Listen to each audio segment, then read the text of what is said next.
in 1845 was probably the closest touch the average citizen had with the federal government. There were no federal taxes. Federal spending was approximately $3 million annually. There was no welfare. There were no entitlements. Life for the early American was tough by any standards, but morale was high. Our churches were full. Self-discipline was a given, and the spirit of individual achievement and reward set this nation on a course for the greatest burst of economic prosperity in the history of mankind. We did not have better people, better soil, better weather, or better minerals. We simply had, because of our founding fathers, a better system. But quite frankly, something has happened in the last 50 years. We have shunned our churches. We have downplayed the responsibility of the individual to take care of himself, herself, or his neighbor. And instead, we look more and more to government to take care of our daily needs. We have become a society obsessed with pleasure, whether it be money, sex, drugs, or other forms of diversion. Today, our federal government, every minute of every working day, spends nearly $3 million. We have come in 150 years from spending $3 million on the federal government per year to $3 million per minute. 57 cents of every dollar in personal income tax, which we send to Washington, goes just to pay the interest on the national debt. We have, in the last 150 years, come from having the smallest government to the largest government of the world powers. This is where you, our newest Americans, come into play. Those of you who have immigrated to America can help so much by reminding those Americans who were born here of why you voluntarily chose to come to America. I would venture to say that you have come to this great land because it offered the freedom to work and to worship and to associate with whomever you please. You probably came to America because you dreamed of owning your own home, owning your own business, doing business with whomever you choose. You probably came to America because it is known as the land of the free and the home of the brave, not the land of big government. The rest of the world has obviously seen the successes of the American system. And as a result, the Berlin Wall has fallen. Eastern Europe and the Soviet Union have virtually toppled communism while avoiding a nuclear holocaust. Kerala has voted out communism. Mexico, Central, and South America are privatizing as quickly as possible. And China, the world's most populous nation, is becoming the bastion of entrepreneurship despite the objections of those in power. While all of this is occurring worldwide, America, the most powerful nation in the whole world, is going towards larger and larger government, whether it be local, county, state, or national government, whether it be in education or in healthcare. I urge you, I plead with you, I beg you, fellow Americans, bring your talents forth. Remind us of what we have forgotten. Get involved. Join our civic clubs. Get involved in one of the political parties from the grassroots up. Back the candidates of your choice. And for heaven's sakes, never fail to vote. be heard, be felt, be a contributor, become an integral part of this great land and this great mosaic, which we call the American experiment. If you do this, you will be giving us an answer to the question which was posed to Benjamin Franklin in Philadelphia. Great thinkers who have the gift of articulating the wonderful things about this system. May God speed you in your task. Thank you very much.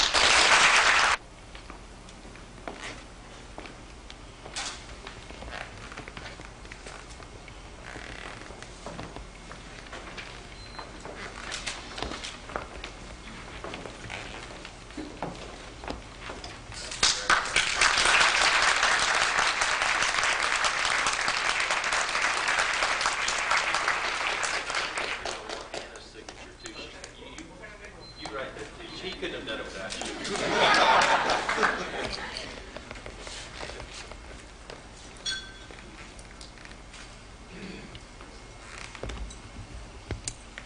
Thank you. Thank you, John. Congratulations. Thank you. Thank you.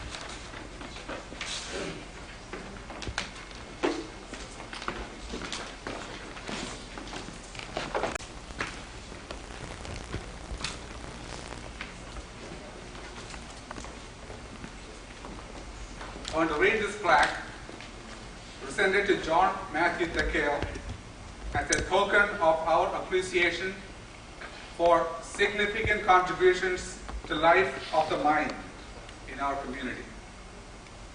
He provoked us to read and reflect, challenged us to discuss and debate, inspired us to think and create. Kerala Writers Forum, Sunday the 24th of April 1994.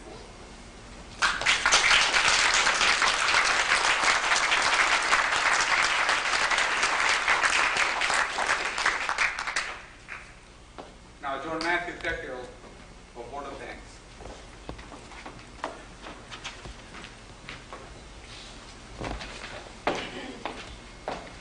That was really a surprise. I never expected that. Thank you, all the members and of Kerala Writers Forum to give me that beautiful award.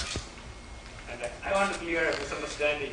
If anybody has because of the title of the book, Capitalism is a panacea for socio-economic woes. I didn't mean that capitalism will solve all these social problems. My intention in this book is to compare the capitalistic system and a socialist system.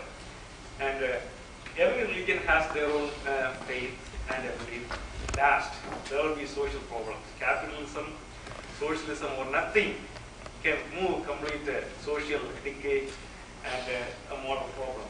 I have mentioned in this book a few places that a lot of problems are created by moral decay and failures. So my aim was to concentrate between these two systems only. But it is implied that important that we need a spiritual awakening to solve our problems. And the second issue is about a safety net. I always believe that the handicapped and the truly needy people need support from the government. So I want to make these 2 points clear. I was deeply distressed to see the extreme poverty and starvation in India. When I began to think why Japan, without any natural resources and a higher density of population than India, is rich. In India, you have had great minds we have in India. People are intelligent. India is blessed with abundant natural resources, but then still India was poor. Then in 1967, I was reading the history of all the countries. I discovered one fact. All the socialist countries are poor, like India. And all the capitalist countries are rich. So people debate usually. I don't involve in any debates. There is nothing to debate. This is a proven fact. So I was arguing for against socialism, but somehow Indian people and leaders were hypnotized by socialism. It was a cry in the wilderness. Nobody supported me. And then I am really excited to see that in 1991, Indian government adopted the market-oriented economy. Last month, in the same room, Indian ambassador to the United States, Mr. Ray, was speaking, and then he said that India discovered in 1991 that capitalism or market economy was suitable for India. I was amazed to hear that. Why it took so long? And China discovered it in 1979, and Soviet Union discovered it in 1990.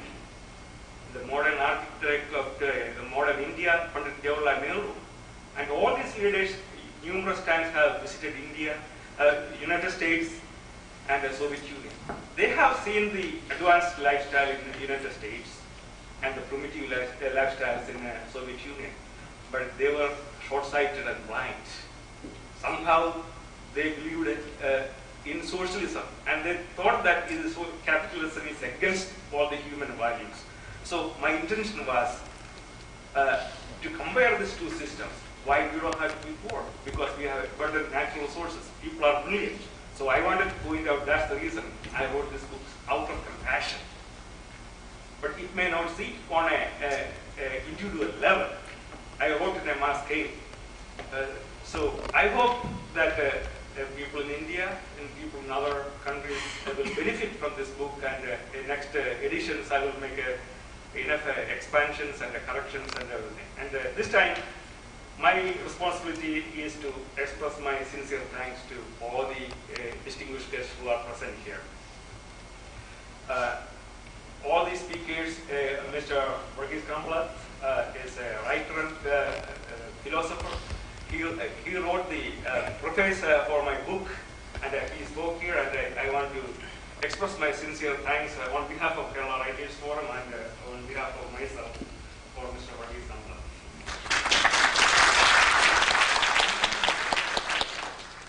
And Dr. M.S. Nambudri, we heard about him, the great man, scientist and writer and a social reformer. He was a communist before, and when he came here, he understood the difference. Why we don't have to follow that old system. And I thank him on behalf of Kerala Writers Forum, on behalf of myself, for coming here and speaking here.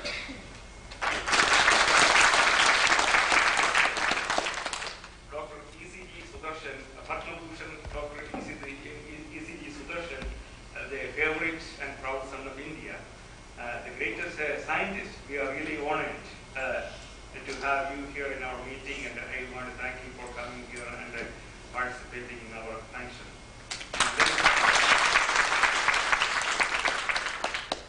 Mr. George Drake, I see him every day, and sir, it is a pleasure to express my thanks, because Mr. George Drake is unique. He's not like the other politicians. I am sure about that. Usually what politicians they do on election times, they come with a big smile, shake your hand, and kiss the babies. But if they are not seeking any political office, if you call their office, you don't get an answer. You have no access to this leader. So I am not talking about everybody. There are many, most of the leaders are like that. But Mr. George Drake is different.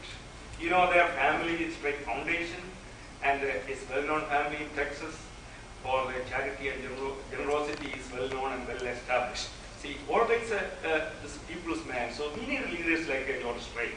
And when I approached him to write an opinion for this book, he took the prototype copy to his home and read this book, the prototype copies, and wrote a beautiful opinion.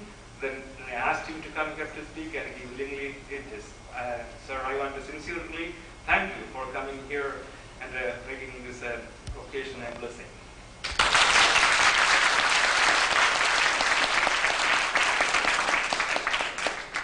Then we have a surprise visitor, Professor Peter Matthews. I'm really excited to see Professor Peter Matthews, and I hope that you will win the election. And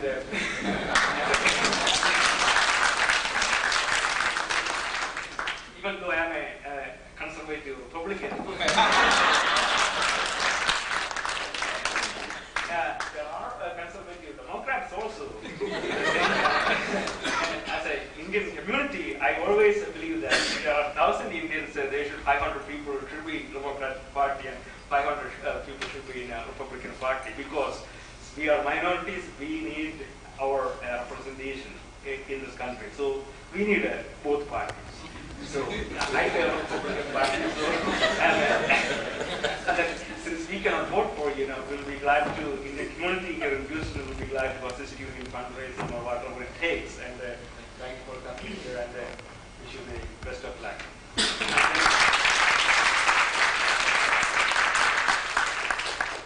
I have a few other friends who helped me to write this book, and a few names, and some are not here. And Stephen Newmeyer spent more than 150 hours to put all this information in the computer. Then our people who helped me, and here Dan Rachel, could you please stand up, Dan Rachel?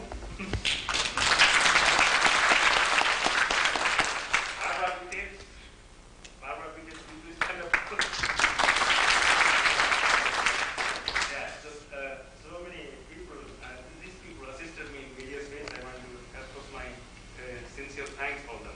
And then I want to express my sincere thanks for this organizers of this meeting, and Matthew Perlaco.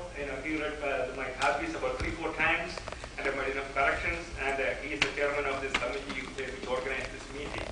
And then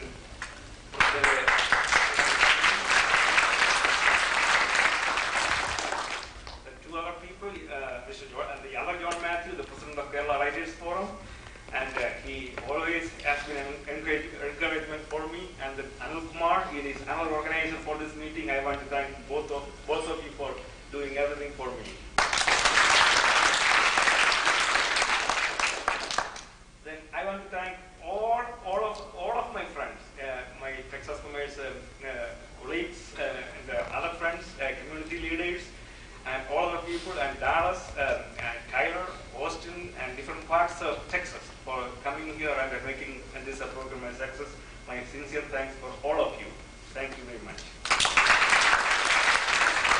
From Ustad Zakir Hussain and Ustad Sheikh Dawood Khan. And as they're coming to the stage, I would like to make an announcement. While you're enjoying the music, I would request the volunteers, let me read those names for you.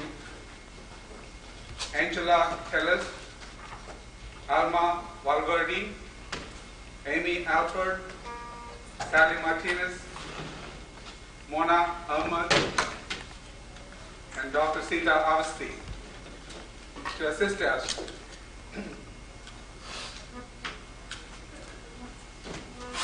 in distributing the books. As you know, John Matthew spent a lot of money in getting this book printed. In many communities, such an event would have been underwritten by businesses. But since the author had to bear all the expenses, he would appreciate it very much. And it would be a great encouragement if you would make a donation to cover some of the costs.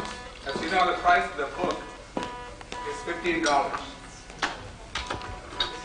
If you have to write a check, please make the check payable to John Matthew and hand over the check to the person who gives you the book. And John will be available in the front of the room to autograph the books.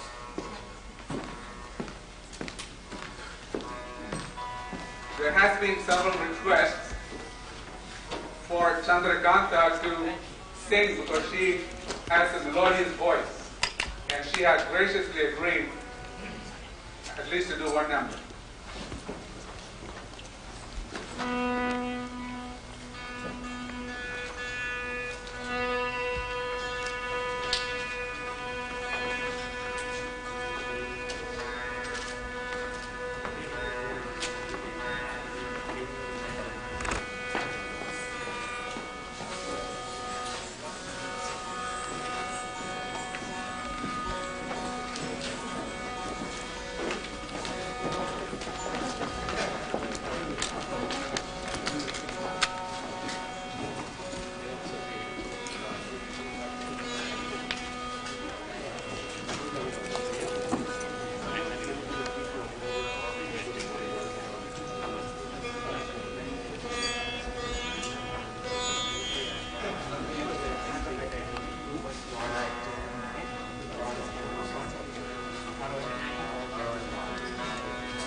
have arranged two splendid dances to give a taste of India.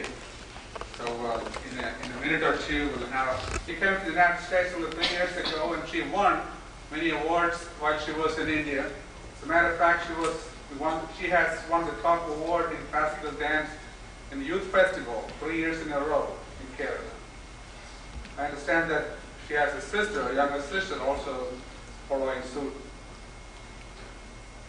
Now the type of dance she will do is called Kuchipudi.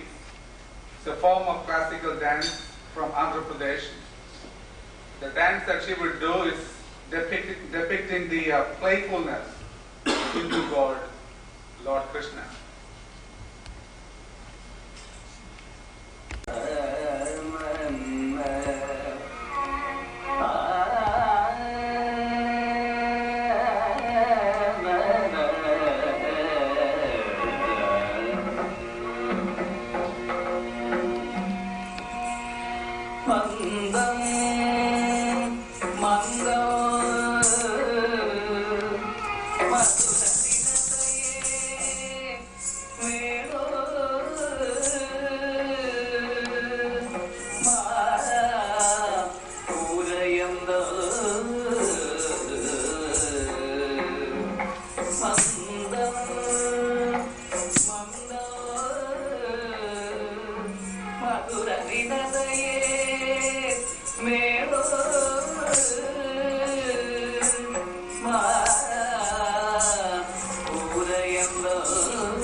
Sundar